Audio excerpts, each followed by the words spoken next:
Oh, starting the episode with us today, huh? He's like, open my window. Anything else, sir?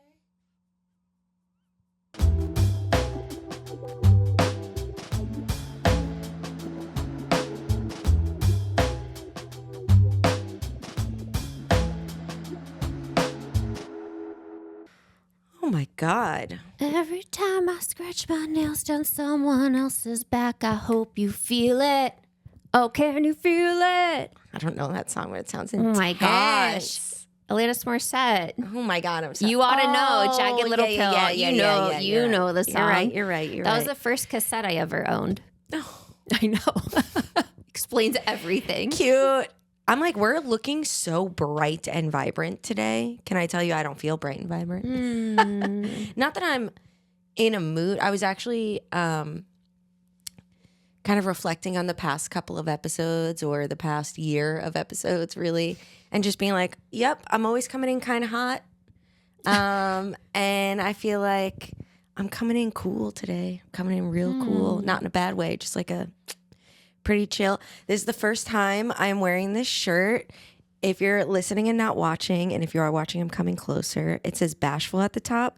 And then it's this girl whose upper body is just her ribs and spine, but her tits are out. And she's just like sitting in this little like pose. And I forget the name. With a mask. With the It's very medicine sexy. mask. Yeah. I forgot the name of this. It's a local Portland Black-owned business. She's like the artist. Ooh. And I'll put in the link because she's great. But all of her stuff is very much like, you know, at the top, or at least like the stuff that I saw at the book fair, the top was like, you know, bashful or relax or whatever. And then the underneath the picture was the opposite of that, right? They're telling a woman to be bashful, but sit like this and be really skinny and have your tits out and, you know, or relax and it's like a frog burning in acid, you know? So I'm like, yeah, seems accurate to life. But yeah, just coming in cool, coming in relaxed. How I'm you coming? fiery as fuck. Swapping it out, you and I. You're usually like relaxed, subdued, mysterious, subdued. Subdued. I like that. And I'm like, ah! And now it's the other way around. I'm like, okay, welcome. Welcome back to Frequency Broads. I don't even know how to get started today. It's how spacey I am. It's our last episode of the year. So, Is it? Yeah. Yeah. Damn, I thought we had one more. You're right, though. This is our December episode. Happy end of 2025. Hope you made it through the Thanksgiving holiday with any of your relatives that may not share the same beliefs as you. I know there are some controversial conversations probably being had, and I hope everyone finds unity in something. I also, you know, let's just talk about all the inappropriate things, sex, drugs, rock and roll, but also DEI. I am really wondering, you know, I fully appreciate being called out if something means something and maybe I don't know that it means something or is culturally insensitive or inappropriate or whatever the case may be. But what I'm really wondering is like who came up with these rules and the like list of things. And I decided instead of Googling, I'm just going to start asking people because I think it's a really good conversation, especially as white women to have. Like who set out this like list of things and said, you can't say any of these things because it means X, Y, and Z without thinking that it could mean other things in other cultures. Or is it just white people having white guilt and making these decisions that aren't ours to make? And then make exactly that. And then making other white people feel guilty and shameful for saying things when they, you know, and I'm all for learning, you know. Oh, and absolutely. what came up recently was the term spirit animal. Interesting. Yes. And then I was like, why would this person call me out on using the term spirit animal? And so I like looked up all the, you know, historical references to what it can be. And of course, most obvious tied to Native peoples of North America, who knows what other native, but also Celtic, pagan. Yeah. Yeah. And I'm like, okay, I get, like, I can step back and be like, can I pry a little bit as to like, did they just tell you you're not allowed to use that term? yeah. And so I want to, That's interesting. It's very easy to call out like conservatives who are so like Looney Tunes baloney in their beliefs of like, yeah, but then the liberals are sometimes just as bad. And I think that this is one of those things where I'm like, ooh, let's step back. And you know what else made me think of this was the term Latinx. Like instead of saying like Latina or Latino, that they use the X at the end. And this is just coming from like the handful of people who are Latina who said like, that's nuts. You can't just come in and like create this like Latinx. And I know it's like, you just have to like base it off of who you're speaking to and your audience and like with the intent that it does not mean anything. But if you're saying that, can I also ask, was this person who told you not to say spirit animal, were they of indigenous culture? No. Okay. Of course they weren't. Because like then you have this, Latina person or multiple Latina or, people coming to you and being like, you can't just change our language, change our term. Right. And it brings me back to like the houseless term. Yeah. And Andrew is someone who works with people who are on the street every single day. Every single day. And there is a variety of reasons why they're on the street. And there's a variety of reasons of if they want to get off the street or have the mental capacity to like say they want to get off the street. But not like he has heard people say to him who are on the street, basically frustrated that people, and I'm not saying this is everyone on the street, and I know the intention comes from a good place in their heart, but they're pissed that people are calling them houseless because they're like, why are you making yourself feel better to say that I have a quote unquote home? They're like, you're saying that a home is a place where the heart is, where you feel safe. And they're like, I don't feel safe. I don't have community in a healthy way. I don't. And some of them do. Don't get me wrong. But they were like, you're just making yourself feel better by changing the term, but you're not actually helping me. So I feel like that's a lot of these things that a lot of white people do is just, or super liberal people do, is they want to have these conversations that are like sensitive and conscious, but there's really no action behind it. So their white guilt has to go somewhere. And they're like, oh, well, I'll use Latinx, so I'm not gendering you. And it's like, okay, I appreciate that, but that's not your language to change. Right. You're like, that's not how the Latin language works. You can't just like, because then it's like you're trying to change a language. No, that's really, but I think you're right. Like where, even when you said that, like even the DEI, and this is me being ignorant, maybe a little bit, but who put those policies in place? Was it white people or did we talk to?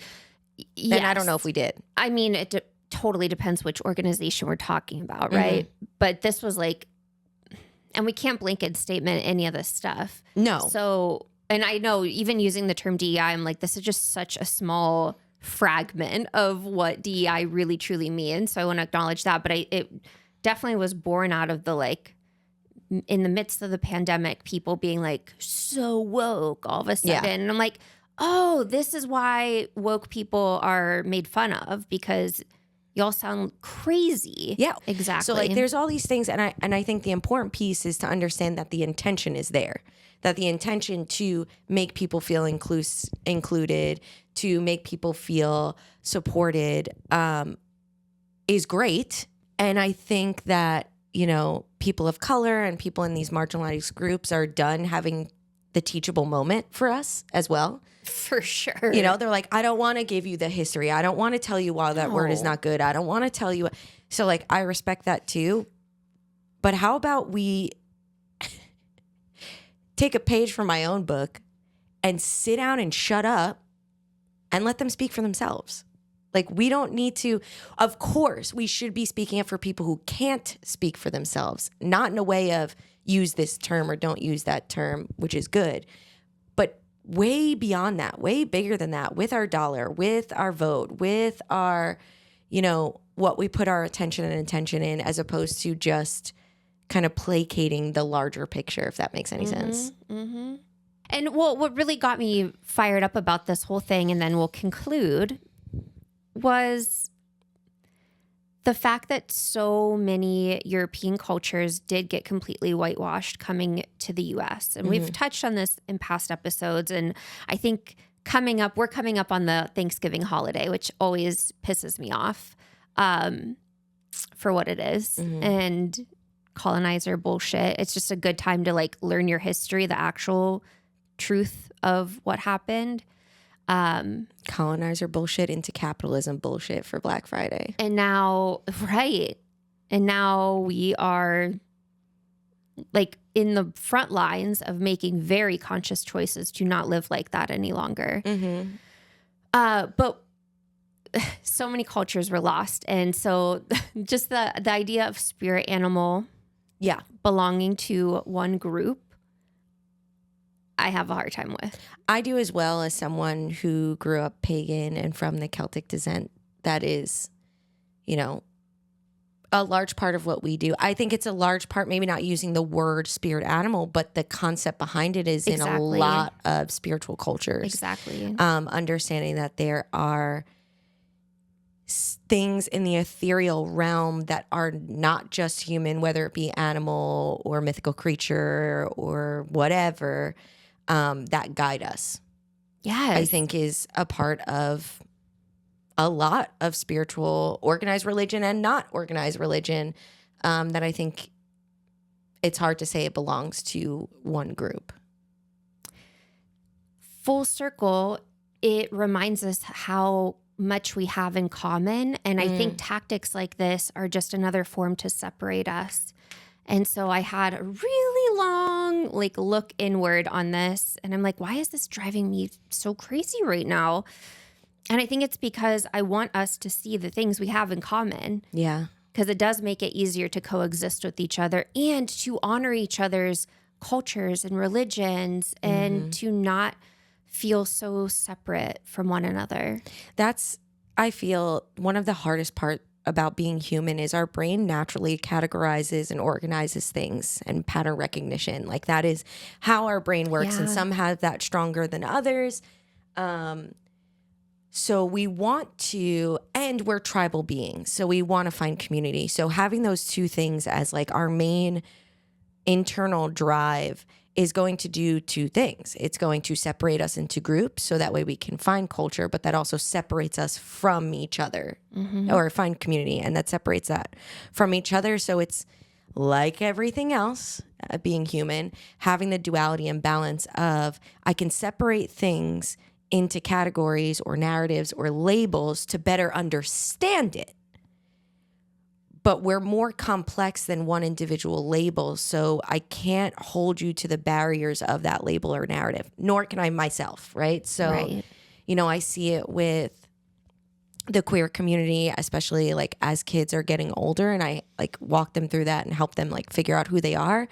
They do get these like, well, I'm, a lesbian, but I kind of like this dude. And it's like, okay, that's okay. That's okay. You're not betraying your community because you like this man. And if down the road you realize you don't like that man and that wasn't actually a swing for you, then fine, right? Or similarly, what you're saying with like, I want to be culturally appropriate for other people, but then what I'm doing is separating that I cannot have access to your culture.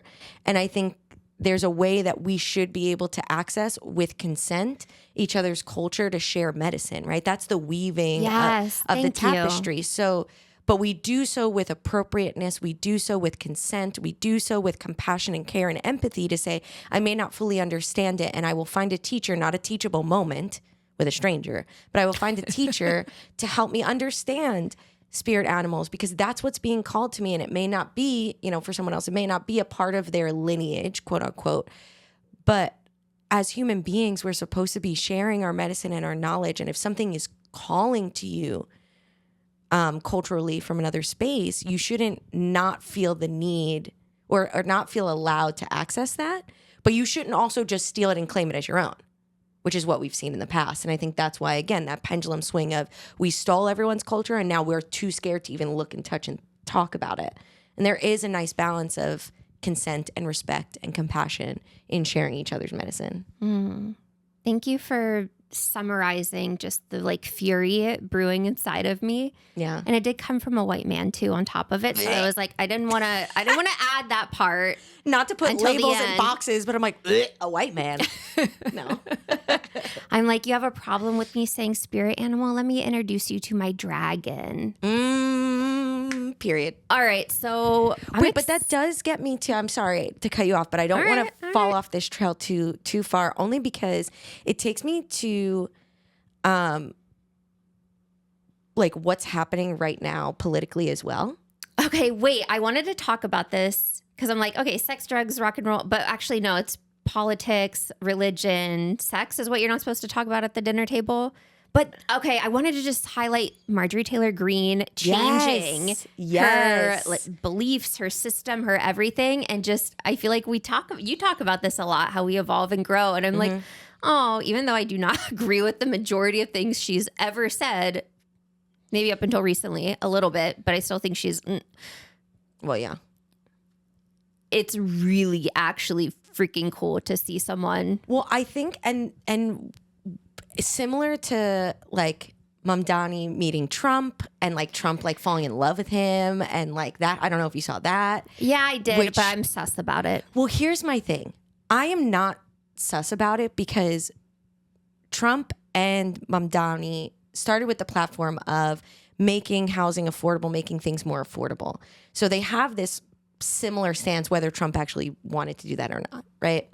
I also think that...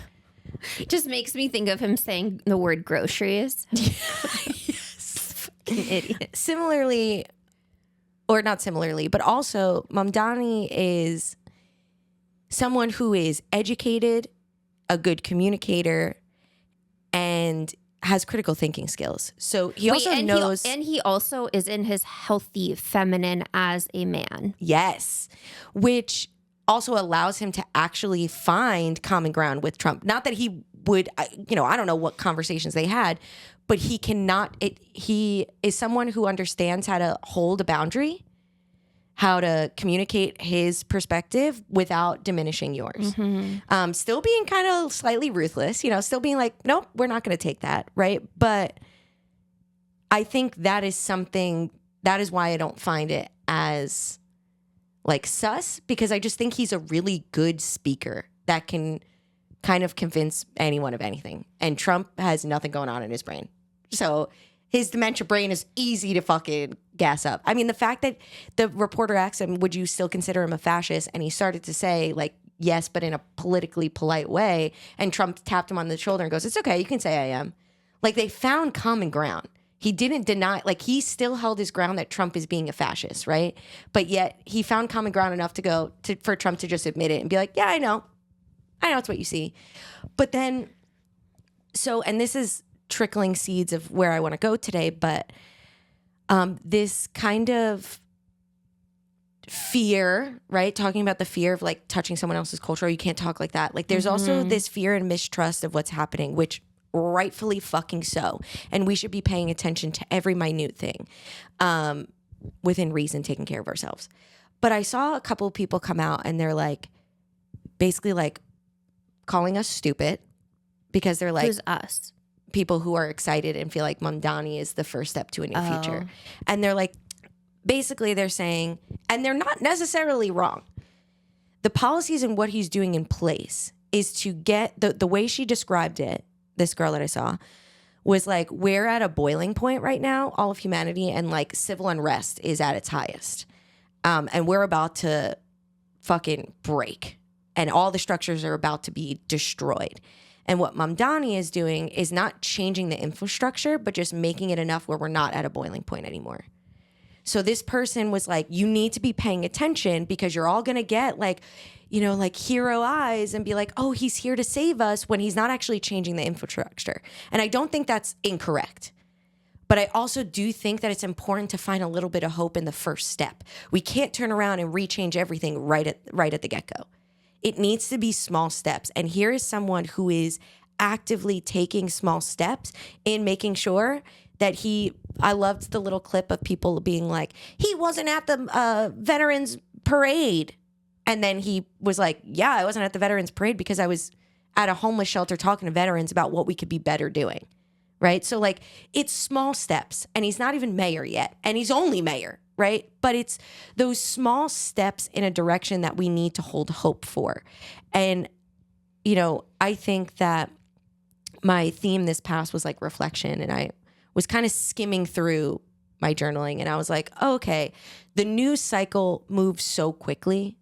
Intentionally. It's intense. It makes you focus on one thing so you don't focus on what else is happening. And then something new comes in so you forget even that happened. And that is done on purpose. And I think we need to be having our critical thinking skills. So it's just a reminder of, again, the balance that we can have hope. Because seriously, when Mamdani won, I have never felt so hopeful in God knows how long. Like I was like, thank fucking God. But that doesn't mean that I slow down and stop paying attention. I still need to make because he's one person. So I still need to be making sure that the policies that are put in place, whether he puts them or someone else, is for the betterment. I still need to be paying attention with how I vote and with my dollar. So all that to say that like we don't want to completely be hands off, and we don't want to be completely hands on and digging in the roots. We want to be observing and taking intentional action when action is required. Does that make sense? Mm-hmm. Yeah. And some of that is paying attention to the things that they're not drawing you to without diving into conspiracy theories, which is hard to do. Because it all sounds like a conspiracy theory. Right. So like while the Epstein files are coming out, which like at first me too was like, oh my God, unanimous vote. Woohoo. And then I was like, wait a minute. Actually, someone else a teacher posted this, and they were like, no one gets 100%. If you're going to cheat, you don't put 100%. Then we know something's up. Right? That just means that everyone's redacted on the Republican side. That's the reason why they're doing it, is they've been able to redact it. But while all this is happening, we're forgetting and not paying as much attention to what's happening to the children now. And I'm not just talking about the survivors of sex trafficking. I'm talking about the dismantling of education into the Department of Labor laws for children being knocked down to 10, consent being knocked down to 14 or 12. We are forgetting about what's actively happening to children now, and that the leaders of the education system are also part of their own sex trafficking, and that could be conspiracy. I don't have kind of background on that, but isn't it funny that all of the quote unquote professional jobs that are now being deemed unprofessional, like teachers, therapists, and nurses, the mandated reporters, are now no longer professional. So we are now coming into this age where, okay, we're going to be focusing on getting rid of all of these people or trying to figure out who is in the Epstein files, but we're forgetting what's being changed that is actively going to be harming the children of the future, not just of the past. And I think both of those are equally important. I'm not saying let's forget about the Epstein files, but don't let that distract you from the other things that are happening, because I've always believed that the public school system set up children for the workforce. But now it is literally going to be that, where they are changing curriculum so that way it is just for the workforce and they can start working when they're in 5th grade, before they even hit puberty, or that the age of consent in some states are pushing for 12. So just putting it out there to be like, you know, having hope. It's the balance. Have hope that you see things are changing, but don't let that give a blind eye to what else is happening. Yeah. I know. That's the only political thing I'll say, because there's too much happening. And by the time this comes out, God only knows what else will happen, because it's 2025. Right. Yeah. The world is quite messy right now. Like, I don't even know if I feel like you said it all. I don't know what else to acknowledge or highlight further other than on that front, or just in general.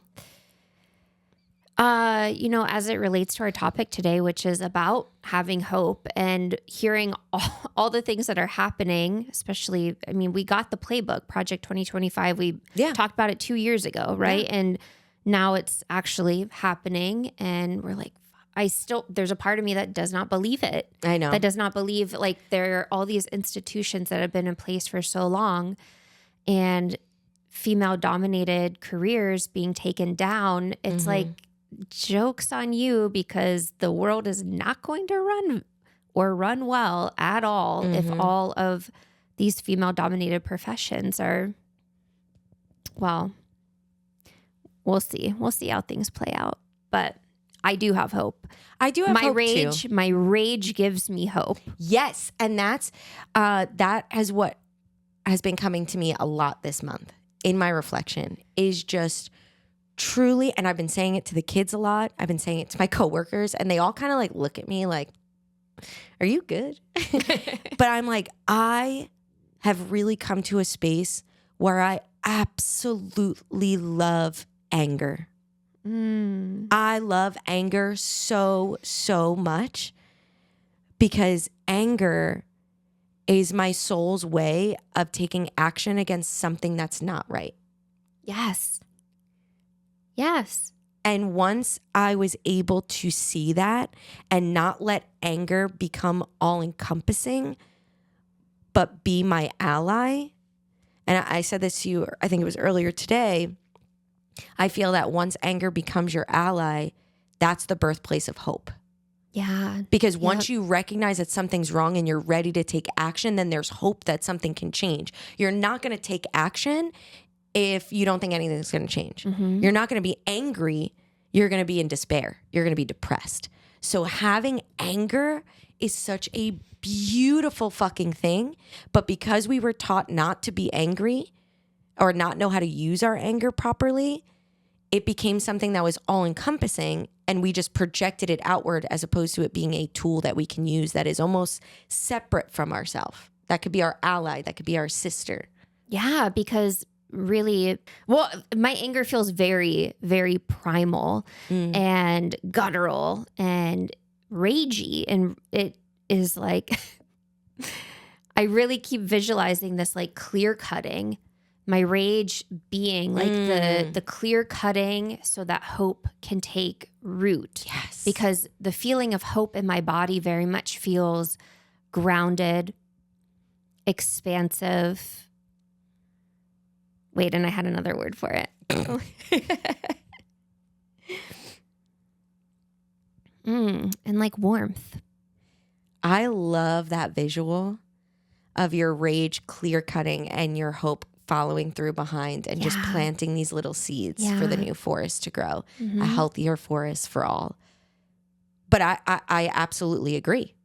And I believe it was last episode where I said something along the lines of a warrior without passion is just, I don't remember the quote, but it's that same concept of like, or a warrior without direction. I don't know. But it's that same concept of like, if we just let rage encompass us and project out onto one another, right? And that looks like sitting with the people at your Thanksgiving table and letting that rage of what's so wrong be projected onto this person, as opposed to it being your ally sitting next to you to be like, you know what? I have to speak up if that's the action that you're going to take. Or I have to like, do X, Y, and Z because this is so not aligned with my values and my soul that I want something to change. But once it's next to us, then we're able to use it just as a force of momentum and not as a force of destruction with the people that we're trying to build something new with. Yeah. Well, and I think when you feel a really, really strong emotion like anger or rage, we're often taught or told you can only really experience one emotion at a time. And I think acknowledging that you can have hope and rage at the same time, hope, the word cringes me out. I have to be honest. Hope. Yeah. It pisses me off. And I was like, I had to sit with myself and be like, what is it about this word that makes you feel like it's inauthentic almost? And I think that it's been used as a way to bypass, avoid, even remain stagnant in putting your power and control outside of you. And so I really had to then sit with like, how does hope feel? One, in my body. And then how, we're these amazing, beautiful, multidimensional beings that can hold rage and hope at the same time, or grief or love, right? And so I've really been in a lot of rage, obviously, lately, and I get the sparks of hope. Yeah, I love that thought, and it makes me think that I feel a lot of people don't actually know what hope is. Yeah. Right? Because when you said that, I was like, oh yeah, thoughts and prayers. Yes. I hope things get better for you. Exactly. Thoughts and prayers. Exactly. But is that real hope? No. Or like when we're hoping for something to happen, is that hope or is that longing? Right? So I think hope is not the desire for change. I think hope is the spark that change is happening. Yeah. Right? Like the hope is that there's a spark that it and I almost feel like I'm saying the same thing, but it feels different in my body. I feel like a lot of people use the word hope to be like, I wish this would change. Yeah. I wish this happens. I wish for XYZ.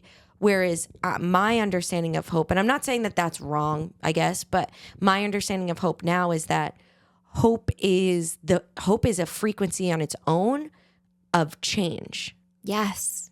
So I think because we haven't been able to access anger and rage in a healthy way, we haven't seen that the other side of that coin is actual hope, is the seed of change. Yeah. So that's why I love that vision of what you're saying of clear cutting the forest of like the dead trees, of the dead, shit that we've been living in, and hope coming in grounded. Because when I think people use the word hope, it's so ethereal, it's so outside of our realm, it's so separate from us. But hope is something that is within us. It is grounded. It's already that spark of change. It also brings about the visual of like Disney princess era of our programming, especially as young women, that someone or something is going to come save you. And I think when you realize your rage in it all and the hope, you are able to take responsibility for yourself in a way that you are like, it's okay. I don't need anyone to come save me because I understand we're in this together and it's happening bit by bit. It's not, even though it feels very monumental and big at times, things are being broken down in a way. It definitely is unsettling. And I think that there's a lot of shame and guilt that we are having right now because we need to rest and take breaks from all of the insanity and chaos we're witnessing. And I just want to acknowledge for anyone who's listening and resonating with this that it is so important to disconnect and learn when to reconnect and in what ways to reconnect again. And it is really unfortunate, but also part of the plan, it feels like, right? Yeah. And that's also me giving my power away I've been sitting with this of saying like, oh, the powers that be. I'm like, no, I'm the power that be, right? So there's a lot of reclamation of my power happening now. I think it's both, right? It's what I said last time. The powers that be are you, the cosmos, the earth, and the collective consciousness. So when we give it away and say, oh, the powers that be, I give it to those three energy sources and I don't have any say in this circuitry and I'm not getting lit up and I'm not. But then it boomerangs back to you and you're like, nope. Yeah. But I want to come back to you talking about shame and guilt because I think it's important. I think really what's interesting, what's unfolding in front of my eyes right now is this episode being more about what is the actual feeling. Because when you are watching content, media, whatever, that you start to feel the shame and guilt for, my God, I can't believe what's still happening in Gaza. I can't believe what's, happening here and there.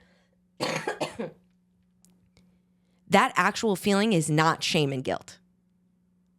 Shame and guilt come from our own actions.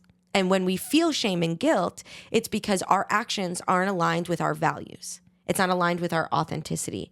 So when you're feeling disheartened or rage or despair because of what's happening that's outside yourself, that's a different story. So, but we've been indoctrinated to feel shame based on other people's actions. Yes. And then that's debilitating for us because our body can't understand that we're feeling shame or labeling it as shame when we didn't do those actions at all. Yeah. So then there's this fight against ourselves where we're like, but I feel so bad. It has to be shame. It has to be guilt that the world is going this way. But your soul is like, but you didn't do it. So why are we feeling guilty about it? What we're actually feeling is rage. Yes. What we're actually feeling is lower, and maybe it's not rage, maybe it's just anger or uncomfortability. And that is enacting the change in us. But when we use the word shame or guilt, that subdues us to stop taking action. Because when we feel shame and guilt, the action that's needed is to go inward and assess your values. Yep. But if you are living in alignment with your values, then that shame is only creating this loop of something's wrong with me and I can't figure out why because I just can't figure that out, as opposed to recognizing that what you're watching is enacting either rage or uncomfortability and it can bring up depression and despair. Mm-hmm. Because what you're feeling is empathy for someone who's being marginalized, killed, hurt, X, Y, and Z, and you don't want to see that for your fellow humans. And that's okay to sometimes feel and say, I need to sit and I need to regain my power because that drained me of, sometimes that empathy. It's really important, again, thinking about it as an energy current, for that empathy to be fueled with love and compassion. God, I feel so bad for what you're going through and it hurts my heart. So I am sending you not fucking hopes and prayers, but I'm energetically sending you that love and compassion so that way I can ease the despair and let the actual rage bubble to take action, right? So if I'm going to feel despair energetically, I'll take action. If I'm going to feel anger, I'm going to take physical action. Mm-hmm. I wrote down something that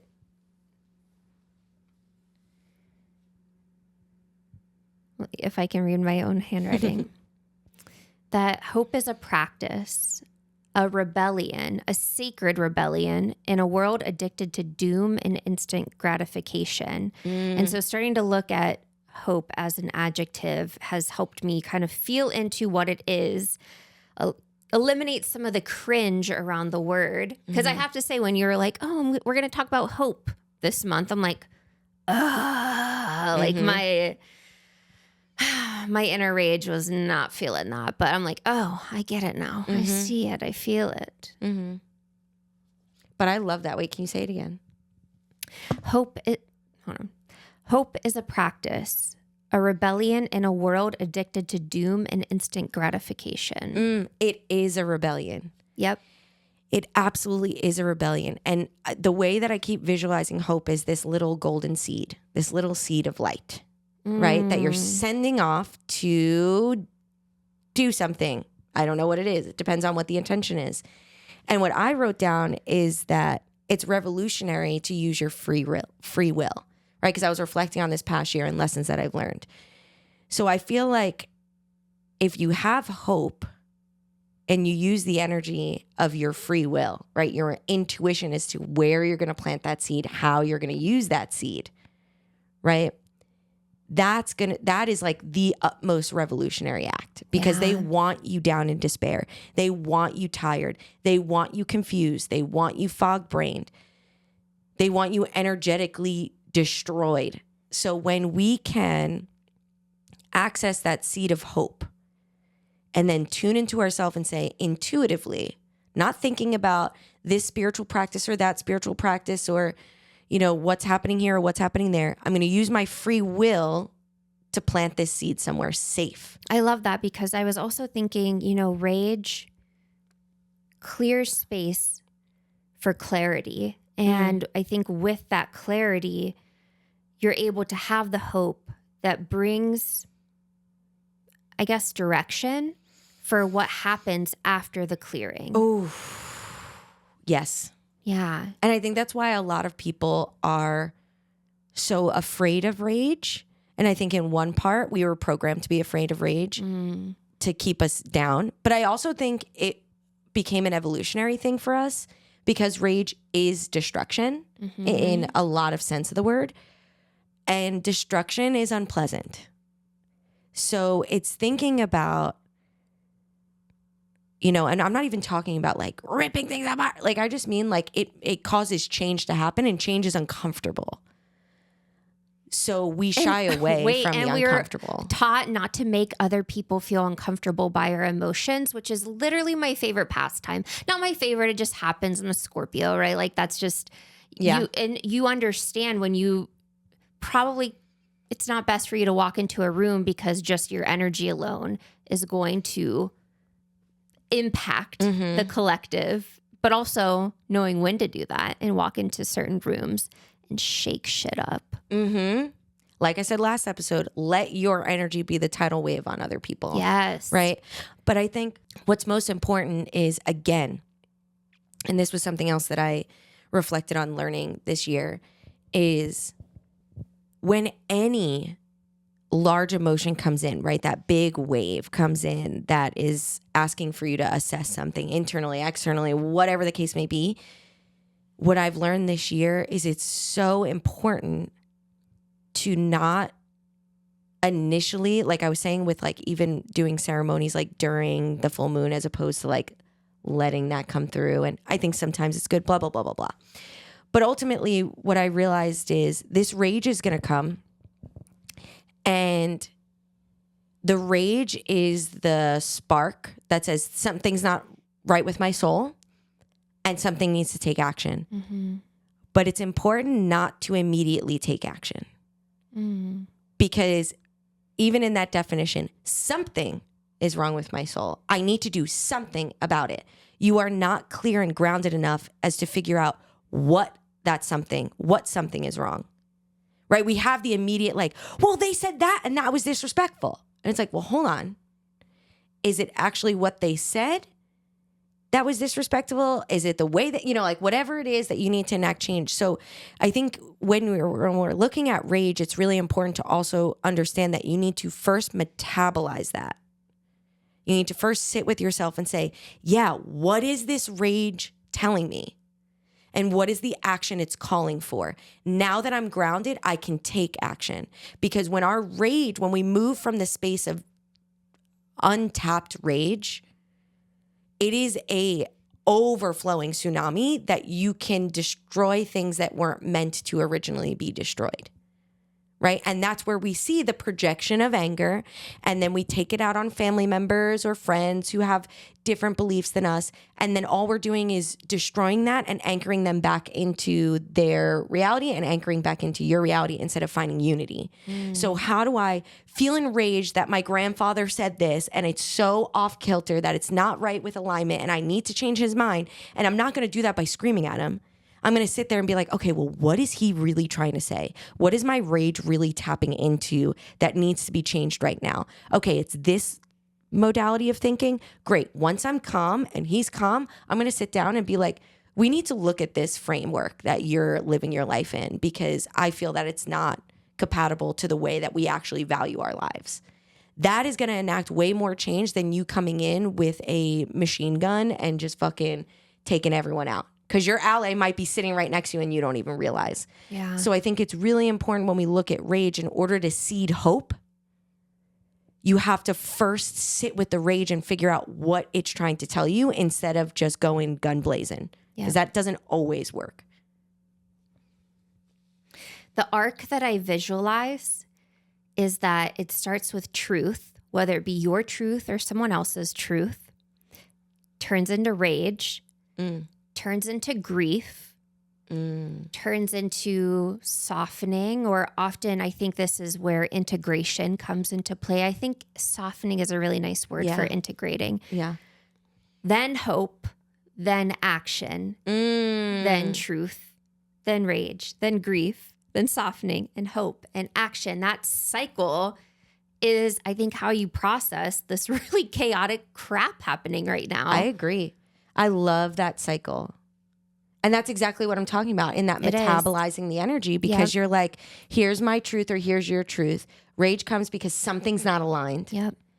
I'm going to let that kind of die off, but leave its energetic signature, right? That grief part, let it die off. Let me understand it. Let me soften it. Let me see where that hope is for change so that way I know what action to take. Mm-hmm.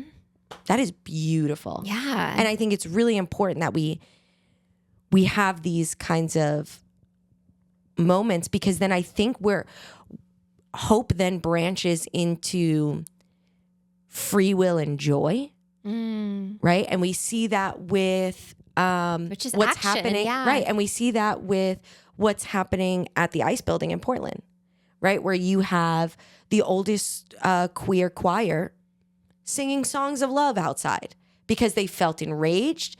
They felt grief for their people and what they were going to do about it. And then they had this hope that maybe they can bring, joy and love and kind of change the minds from a lens of compassion. And then they took action in that as opposed to just coming down, right? We also with like the frog protests, right? There's all these little bits of free will and joy that then gives us our power back, because joy refuels us. And especially when it's aligned with our free will, right? This innate just thing that goes, you know what? I want to go do the aerobics class outside of the ice building. I don't know if you saw the 80s aerobics class, like there's all these little pockets that are trying to bring joy, because then they don't win. They want us disheartened. They want us beaten down. So when we find the spark of hope and say, I'm going to bring joy to this moment through this action, and that may still be that I'm like fighting and I'm coming with this intensity. It doesn't always mean that it's laughter, but it's joy because it's lighting up your heart that you're like, yeah, I'm fucking doing this. I'm fucking working for change, right? When I went to the No Kings protest, I was sobbing of joy. I was like, look at all these people. Look at all of this community that's coming together. Yeah. That's saying we're not going to stand for this anymore. And it ignited joy in me. It ignited hope in me. Not that I was saying, I hope it changes, but because I was there feeling the change. That's what hope is. And you're part of a collective rebellion that's being done in a healthy, non-destructive way. And it's destroying the things that need to be destroyed, not the people and allies. Mm-hmm. I keep coming back to ICE, but look at all the people who are being saved from being kidnapped from ICE because people are standing around making fun of the ICE people. Oh, you're real cool. Oh, shame on you. And then everyone's literally like we're in kindergarten. Shame, shame, shame, shame. Or there was one where, because they have people who get the text and they go out and try to help, where they came to a school in Portland and the whole neighborhood came out and they didn't even shame, didn't even yell. They all just stood laughing and having coffee and just blocked the entrance of the school and didn't fight against them. And all the ICE people left, right? It's this rebellion through community and love and compassion. And I think again, we got to be mindful of spiritual bypassing, that we're not saying it doesn't enrage us. And we're not saying that we're not angry behind it. Or sometimes we do have to fight. Sometimes we do need to yell. Sometimes we do need to stand. I talk about it all the time. I'll get arrested for these fucking kids when they come to our school. You're not getting fucking past me. Absolutely not. You know what I mean? Like, I'll fight for them, physically fight for them. But that doesn't mean that I'm not coming with joy. That actually is invoking joy in me. I'm like, yeah, I'll fucking fight them. For you? Of course it is. For you, I'll fight them. I'll bop them in the head. You know what I mean? Take me out in handcuffs. Let these kids see that these people, they have someone fighting for them. You know what I mean? So it's like, I think it's really important to access this rage and follow. I love this cycle that you're talking about because it brings us back down to hope. How am I going to bring hope into this world? And then how this cycle comes back again, because how am I going to make sure that hope doesn't blind me from what's actually happening? Yeah. Because then we come back to truth. And that's a question that came up for me. What helps you stay hopeful without bypassing reality? And I think for me, it's accepting multiple truths happening at once. That's one.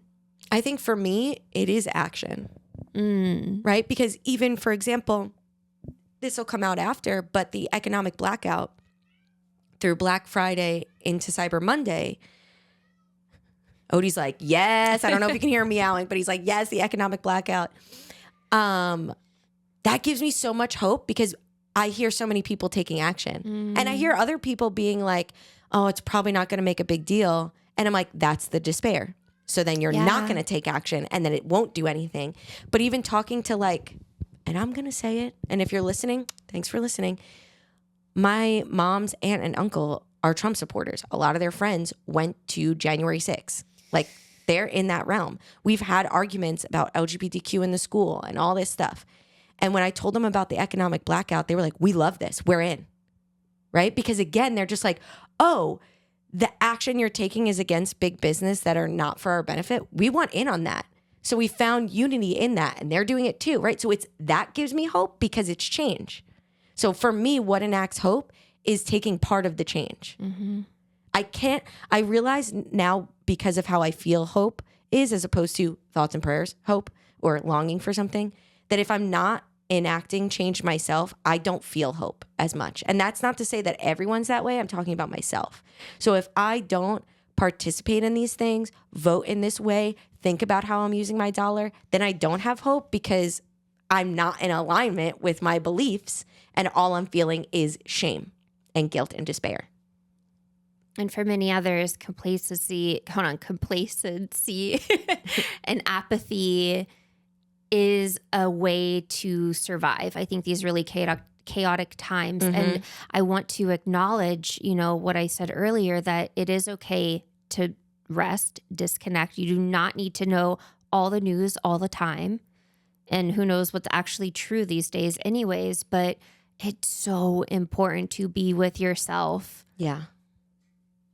I also was reflecting on this past year about how when this comes out, this time last year was when I did no weed, no screens, no social media, and how much clarity I felt. And yet I found the time to still be informed where I would watch a 30-minute video on the local news of like what's happening in Portland and globally and all of that. And then I'd say, okay, I have this information. I don't need to keep watching over and over the same news story or the same small developments. I can come back tomorrow and get the gist of what the development was. And that was healthy for me to stay informed without being drowned. Yeah. So I think Victoria is right. We talk a lot about you got to take action, you got to take change, you got to do this, you got to do that. Don't spiritually bypass yourself. Don't avoid these things. But another one of my points was I have never been more ready to take action because I spent a really long time making sure that I take care of my physical, emotional, and mental body. Mm-hmm. Making sure I work out regularly, making sure that I'm eating properly, making sure I'm drinking enough water, getting enough sleep. Those basic things, I cannot handle what's happening in the world if I didn't sleep. So if doom scrolling to find out what's happening in the world is preventing you from eating, sleeping, or drinking, then don't do it because you're not going to be able to even just, I'm not even talking about go out and protest, but support your friend or support yourself who's feeling bad if you didn't even take care of your basic needs. Then you take it up a notch and you're like, okay, I got to take care of my mental and emotional state, whether that be, not consuming as much or going to therapy or being in community.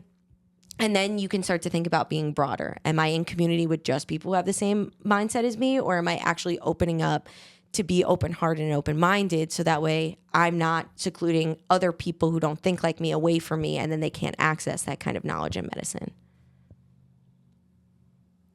It is so important to find faith within yourself too. Mm. And I think that kind of going in between these two seasons of Scorpio and Sagittarius, Scorpio is very deep, underworld, transformative, right?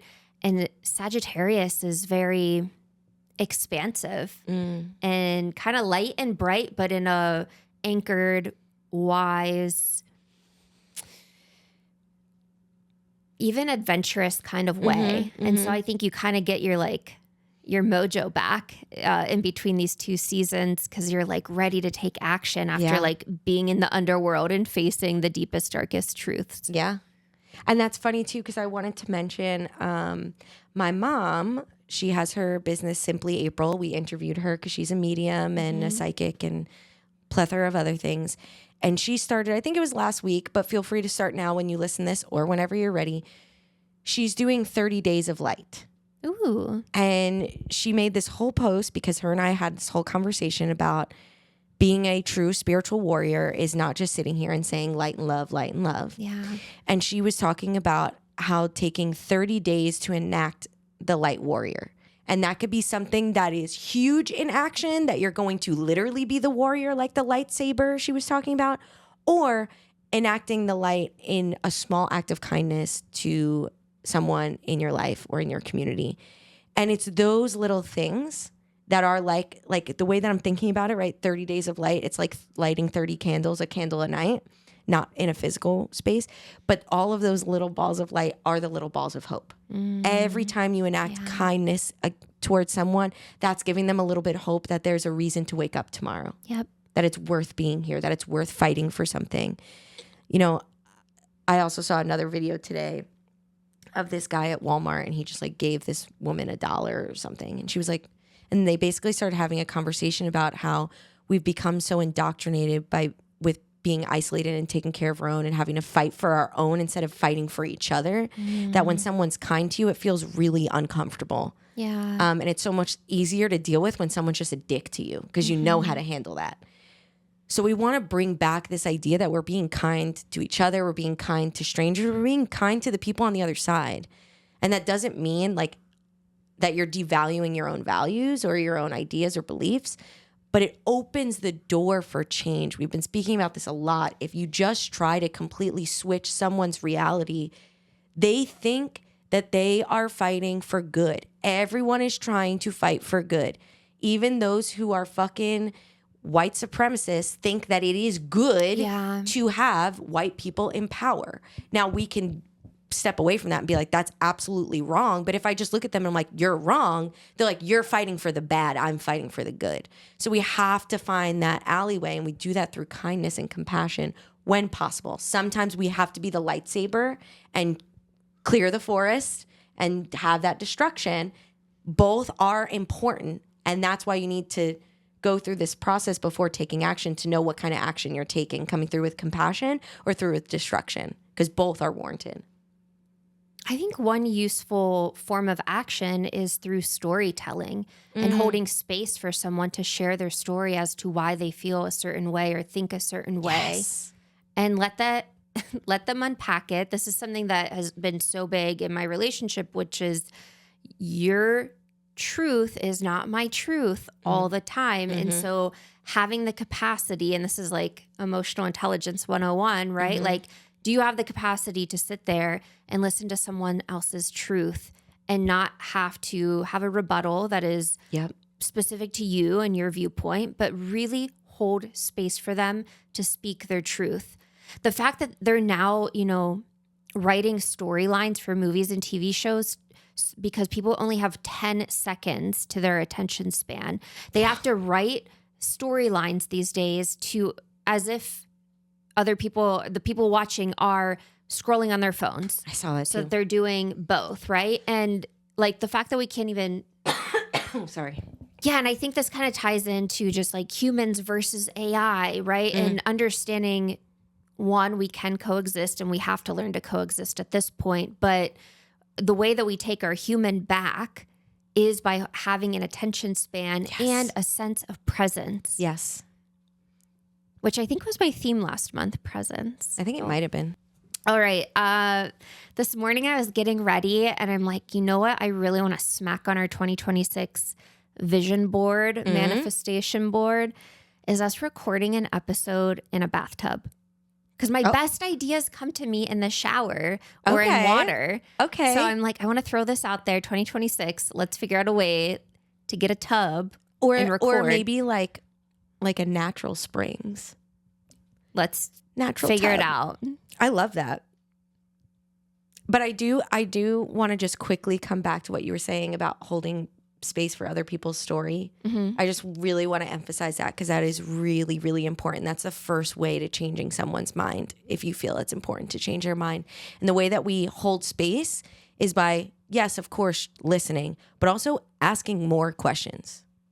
well, how did you come to that conclusion? Or why do you feel that way? Or, and the more we ask them questions, the more their walls go down, the more they begin to critically think about their own, realize where their knowledge gaps are and go, well, actually, I'm not really sure. That's where you step in with your little seed of hope and you go, oh, well, you didn't. Oh, I understand why you did that if you didn't have this knowledge. But did you know that like X, Y, and Z? And let them ask you questions. A lot of times you're ready to hold space for them, but then in some capacity, they're holding space for you by asking you questions and you get defensive. And you're like, well, did you even? And it's like, hold on. Even if they're coming at you in a defensive way, let them ask the questions. Open that up. That's how we begin to find some common ground. And that's where change can happen as well. And it doesn't necessarily mean changing your mind, or actually, this is how I'm seeing it. You're changing your mind by expanding your mind and by being able to hold dualistic perspectives. You get to expand your mind. And when you expand your mind, really cool shit happens. And I think it's also a slow fucking process. Yeah. So a lot of people feel like they're going to have this conversation with somebody and that person's going to go, you know what? You're right. I'm not racist anymore. No, it's years of programming. Plant the little seed and then let them live their life. And then the next time you see them, you go, hey, how's things been going? Tell me about your story. Have you noticed anything different? Let's keep that small seed of action. Maybe that's all you do. It's just that small seed of action with that one person. It's just holding space with them, talking with them, coming back to them and giving them the space. You started this conversation at the very beginning talking about what's her face and changing her views and how people change. That takes a long fucking time. And you have to understand, as much as you and your gang are rooting them on to change in a positive way, their old buddies are threatening them because they're changing. Yeah. So that's where compassion comes in. That's where you go, let me give you time to figure out who's your people now and what direction you want to go. And I'm going to be here ready to answer your questions, ready to help you along the way. If that's your way of enacting change or your mission, not everyone needs to do that. There's something really sweet about going about this whole storytelling and hearing people's perspectives. It feels very soft and tender and what life was like pre-social media. Yes. Very like small town country store. Everyone knows everyone's grandma, right? Yes. Yeah, I'd like a little bit more of that in humanity right now. I would as well. Let's stop getting out of the fake storytelling of editing and AI and start getting into having conversations over dinner, over a walk, over being in any space together, whether that be virtually over FaceTime or physically at the table. Let that be your small revolutionary act. Your rebellion. Well, I feel like we've said it all. We've said it all. I know we're going into 2026, which is crazy. Yeah. I'm very excited for 2026. It's 1 year closer to 2027, and we all know 2027 is coming. And I will ride that to the day it comes, that 2027 big changes galactically are coming, and I'm very excited for that. And I think this is all prep work for that. I think, we just had solar flares and I was sick and all this shit. And I think it's always, all of this destruction is always preparation for the seed of hope that's going to come. So I'm excited for 2026. But since it's the end of the year, did you have a theme for, well, I guess December, because it is the last month. This is coming out at the beginning. So did you come up with a theme for this last little bit of the year? Since we last recorded, I turned another year older and I came up with this that is sort of in line with my theme, which is I'm done thinking on the spot.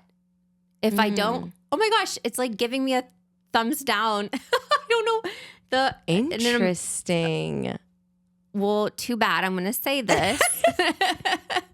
A little emoji popped up and gave me the thumbs down. So I'm done thinking on the spot. If I don't remember something in the moment, I'm not going to keep beating myself up about it, trying to remember, right?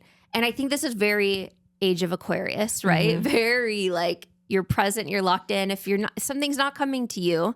And I think as you get more and more locked into your etherealism and ground in a different way than I think we've been used to, some things are just your memory tells you what it needs to know in the moment. So trust that I do not need to know exactly the answer in the moment, and to let things play out as if I'm the lead character getting to just show up and act out my job. And also to myself, stop seeking out things to heal and fix. And I'm not going to get a Daytime Emmy Awards for all the drama I let happen in my life. And I like kind of had a come to Jesus moment about that, where I'm like, really kind of shedding the drama. Like the need for drama to grow. Is that what you mean? Like shedding off that idea that like, I got to let this drama because it's going to teach me something? Exactly. Yeah. Now I'm very interested to come back next month because 1, love that.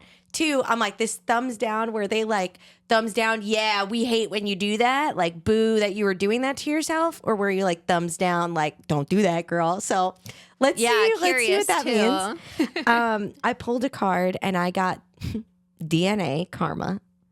So I'm like, okay. And it said, when you follow your higher self, human consciousness is elevated. A choice between destiny and fate, which I found interesting because I was like, what's the difference between destiny and fate?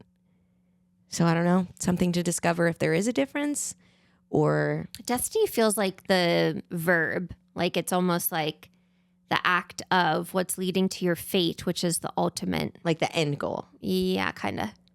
Or the thing. So I guess I don't know. Guess karma is wrapping up, and I just got to keep expanding my consciousness. But I like the thought of just like it's that we're not getting into that cycle of now I need to heal, now I need to grow more. But just they're like hey, whoa. There's nothing you need to do. Oh, I think that's why it's saying fate and destiny, because they're like there's nothing you need to do. You just need to listen to your higher self in the present moment. Yeah. Yeah, so I'm just going to practice, I guess, a little bit more presence and playing with that rage and action and hope to expand and elevate my consciousness. Well, wishing you the happiest holidays with whatever you celebrate or don't celebrate.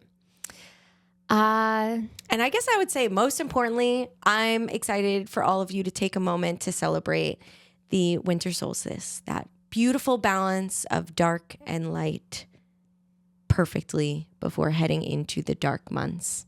And a quick reminder, which I'm sure we'll bring up, January and the new year is a collective consciousness shift that we've put there, but it's not meant for us to immediately start taking action because it is the winter months. So give yourself some ease and grace and patience. And we love you. Love you. Thank you.